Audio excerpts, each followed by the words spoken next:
दोस्तों नमो बुद्धाय। आज का दिन बहुत ही महत्वपूर्ण है। आज का दिन त्रिविध पावन अर्थात 3 विधियों से युक्त है, 3 विधियों से पावन है। तो आखिर को ऐसा क्यों, ऐसा क्या हुआ इस दिन कि जो कि 3 प्रकार से पावन है। आज का जो दिन है वो बुद्ध पूर्णिमा के नाम से जाना जाता है, वैशाख पूर्णिमा के नाम से जाना जाता है। तो आखिर को ये इतना महत्वपूर्ण क्यों हुआ, इसमें 3 खासियत क्या है, इसके बारे में आपको बताने की कोशिश करूंगा। तो सबसे पहली जो पावन है, जो होली है, जो बहुत ही प्रेसियस है, जिसको कहा जाए बहुत ही पुण्य है, वो इसलिए कि भगवान बुद्ध का अर्थात सिद्धार्थ गौतम का जन्म वैशाख पूर्णिमा के दिन ही लुम्बिनी वन में हुआ था। 563 ईसा पूर्व में लुम्बिनी वन में हुआ था। तो उस दिन क्या था, वैशाख पूर्णिमा थी। दूसरा, उनके जीवन में जो घटना घटित हुई वो 35 वर्ष की अवस्था में, जब उन्होंने 29 वर्ष की अवस्था में घर छोड़ा, उसके बाद 6 वर्ष तक निरंतर अभ्यास करने के बाद बोधगया के समीप महाबोधि वृक्ष के नीचे बैठ करके उन्होंने बुद्धत्व की प्राप्ति की। उस समय उनकी आयु 35 वर्ष की थी। तो उस दिन भी वैशाख पूर्णिमा थी। तो भगवान बुद्ध ने जो बुद्धत्व की प्राप्ति की है वो भी वैशाख पूर्णिमा के दिन प्राप्त की। तो 2 घटनाएं घटित हो गई। एक तो उन्होंने जो है सिद्धार्थ गौतम ने जन्म प्राप्त किया, उस दिन वैशाख पूर्णिमा थी।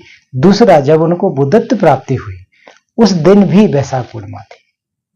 तीसरी घटना उनके जीवन में, उनके जब मृत्यु हुई अर्थात महापरिनिर्वाण को जब वो प्राप्त हुए, कुशीनगर में जब महापरिनिर्वाण को प्राप्त हुए, उस दिन भी वैशाख पूर्णिमा थी। तो इस प्रकार से जो वैशाख पूर्णिमा का महत्व भगवान बुद्ध के जीवन में कितना ज्यादा है, इस प्रकार से हम समझ सकते हैं। तो ये जो घटना है, किसी भी पूर्णिमा के दिन किसी भी महापुरुष के साथ घटित हुई हो, वो केवल और केवल भगवान बुद्ध हैं, तथागत गौतम बुद्ध हैं। उसके अलावा किसी के जीवन में शायद देखने को आपको नहीं मिलेगी। तो इसलिए वैशाख पूर्णिमा का दिन त्रिविध पावन के रूप में जाना जाता है। एक प्रकार से 3 विधियों से, 3 तरीके से ये पावन है। तो हम लोगों के लिए भी, जो भी बौद्ध लोग हैं, उनके लिए बहुत ही पवित्र दिन है। इस दिन लोग उपोषित रखते हैं। प्रातःकाल भिक्षु लोग, भिक्षुनी जाकर के बुद्ध विहार में सोजोंग करते हैं। इसके बाद बहुत सारी प्रार्थनाएं होती हैं, बुद्ध विहारों में प्रार्थनाएं होती हैं। जगह जगह पर अलग अलग श्रद्धालु लोग, बौद्ध श्रद्धालु लोग उसका आयोजन करते हैं, भिक्षु संघ को बुलाते हैं। इसके अलावा जो विद्वान होते हैं उनको आकर के, उनको आमंत्रित करके धर्म की देशनाएं होती हैं। और लोग इस अवसर पर जो दीन दुखी हैं, जो गरीब हैं, उनका एक प्रकार से लाभ करने की कोशिश करते हैं, दान इत्यादि देते हैं। तो इस तरीके से अगर देखें कि हर वर्ष इस प्रकार के आयोजन होते रहते हैं, और इस प्रकार के आयोजन करने से हमें बार बार भगवान बुद्ध की जो विशेषता है, जो भगवान बुद्ध ने हमको जो दर्शन दिया है, जो हमें ज्ञान दिया है, तो उनके एक प्रकार से कृतज्ञता को अर्पित करने के लिए हम लोग याद करते हैं। भगवान बुद्ध का स्मरण करने से आखिर को हमको क्या लाभ है। निश्चित रूप से भगवान बुद्ध को जब हम याद करते हैं, उनकी स्तुतियां करते हैं, तो याद किस लिए करते हैं कि जो उन्होंने धर्म उपदेश हमें दिया है, तो वो धर्म उपदेश सारे के सारे जीवधारियों के लिए कितना लाभदायक है, एक प्रकार से दवा के रूप में काम कर रहा है। और तब से लेकर के 2600 वर्ष तक आज जो है हम लोग 2568वीं बुद्ध जयंती मना रहे हैं। तो 2568वीं अर्थात 2568 भगवान बुद्ध ने 2568 वर्ष पूर्व जो बुद्धत्व की प्राप्ति की थी, उसके बाद निरंतर उनकी शिक्षाएं हमें लाभ देते आ रही हैं। इसलिए हम उनका स्मरण करते हैं, उनकी स्तुति करते हैं।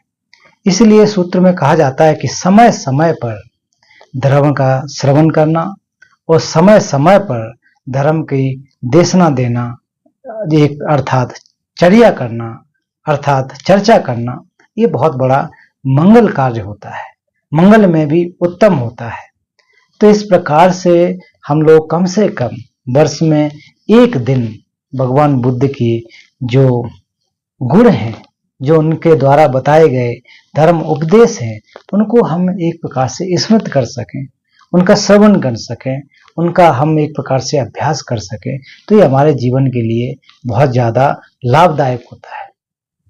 तो दोस्तों, हम लोगों को बौद्ध होने के नाते हर वर्ष एक प्रेरणा लेनी चाहिए कि जिस प्रकार से तथागत बुद्ध ने या उनके शिष्यों ने, जो भी भगवान बुद्ध के समकालीन थे, उसके बाद बहुत सारे हुए हैं जिन्होंने अपने जीवन को सार्थक किया है।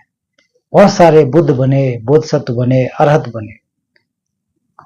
वो किस प्रकार से बुद्ध बने, किस प्रकार से बोधिसत्व बने?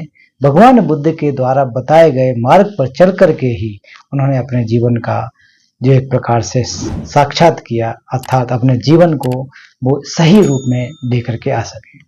तो दोस्तों, हम लोगों को भी प्रयास करना चाहिए कि हर वर्ष जब भी भगवान बुद्ध के जो बुद्ध पूर्णिमा आए, अर्थात वैशाख पूर्णिमा आए, तो कम से कम एक प्रेरणा लेकर के चले। जैसे इस साल भी हम लोग एक प्रेरणा लेकर चले कि 2568वीं बुद्ध जयंती से लेकर के जब 2569वीं बुद्ध जयंती आएगी, तब तक मैं कम से कम पाप करूंगा, तब तक मैं कम से कम अकुशल कर्म करूंगा, अधिक से अधिक पुण्यों का अर्जन करूंगा, अधिक से अधिक लोगों का हित करूंगा, अधिक से अधिक बुद्ध के जो बताए गए मार्ग हैं, जो उपदेश हैं, उस पर चलने के लिए हम प्रयास करेंगे। इस प्रकार की अगर हम भावना लेकर के चलते हैं, इस प्रकार के एक मोटिवेशन लेकर के चलते हैं, तो निश्चित रूप से जो पूरा एक वर्ष का काल है, उस काल खंड के दौरान हम कुछ न कुछ हासिल कर सकते हैं। अन्यथा केवल वर्ष के एक दिन ही हम लोग आयोजन करें, प्रार्थनाएं कर लें, तो उससे बहुत ज्यादा लाभ नहीं होगा। क्योंकि बुद्ध ने कहा है कि जो ये जीवन हमें प्राप्त हुआ है, मानव जीवन प्राप्त हुआ है, वो बहुत ही मुश्किल से प्राप्त हुआ है। तो इस मुश्किल भरे जीवन को जब हम प्राप्त कर चुके हैं, उसके बाद भी अगर हम धर्म का अभ्यास न करें, तो ये निश्चित रूप से व्यर्थ में जाएगा। इसलिए ज्यादा से ज्यादा मंगल कार्य करें, अकुशल कर्मों को करने की जो है कोशिश भी न करें, कुशल कर्मों का संचय करें। जो भगवान बुद्ध ने जैसा कि कहा है कि सब पापस सकर्णं कुशलस्व संपदा सचित्त पर्योदपनं एतं बुद्धानुशासनं, अर्थात मैं किसी भी प्रकार के अकुशल कर्मों को नहीं करूंगा, सभी प्रकार के कुशल कर्मों को करूंगा और अपने चित्त को परिशुद्ध करूंगा। और अगर कोई व्यक्ति अपने चित्त को परिशुद्ध करता है, तो यही तो बुद्ध का शासन है। बुद्ध ने यही तो कहा है कि अपने चित्त को शुद्ध करो। और जो व्यक्ति मानसिक रूप से शुद्ध हो जाता है, मन से सारे के सारे जो क्लेश हैं वो नष्ट हो जाते हैं, राग द्वेष मोह जो 3 प्रकार के विष हैं वो निकल जाते हैं, शुद्ध हो जाते हैं, तो वही तो बुद्ध है। तो हम लोगों को भी बुद्ध बनने की तरफ अग्रसर होना चाहिए। और हम सभी बौद्धों का अंतिम लक्ष्य यही तो है कि हम निर्वाण को प्राप्त कर सकें। और निर्वाण को प्राप्त करने के लिए बुद्ध के द्वारा बताए गए मार्ग पर हमें चलने की आवश्यकता है। तो दोस्तों, आप सभी को इस 2568वीं बुद्ध जयंती के अवसर पर आपको, आपके परिवार के लोगों को, आपके मित्रों को, जो भी सगे संबंधी हैं, उन सभी को मैं बहुत बहुत हार्दिक शुभकामनाएं देता हूं कि आपका जीवन सुखद रहे और बहुत ही अच्छा बने। और इस बुद्ध पूर्णिमा से लेकर के अगले बुद्ध पूर्णिमा तक हम बहुत सारे पुण्यों का संचय करें और धर्म में बहुत ज्यादा आगे हम बढ़ जाएं। इस प्रकार की मेरी एक भावना है और आपके लिए प्रार्थना भी है। आइए हम सब मिलकर के इस 2568वीं बुद्ध जयंती को मनाते हैं। इस बुद्ध जयंती के अवसर पर बहुत सारा कुशल कर्मों का हम संचय करेंगे। हम सभी लोग मिलकर के विश्व को एक अच्छे, एक रहने योग्य, हालांकि अभी हम लोग रह रहे हैं, लेकिन और कई हजारों वर्षों तक ये रह सके, उसके लिए हम कुछ न कुछ कार्य करेंगे। और बहुत सारे जो भी अकुशल कर्म हो रहे हैं उनको हम रोकने की प्रेरणा लेंगे, इस प्रकार की हम भावना करेंगे। तो सभी लोगों को मेरी तरफ से नमो बुद्धाय, नमस्कार, टस्तिलिक।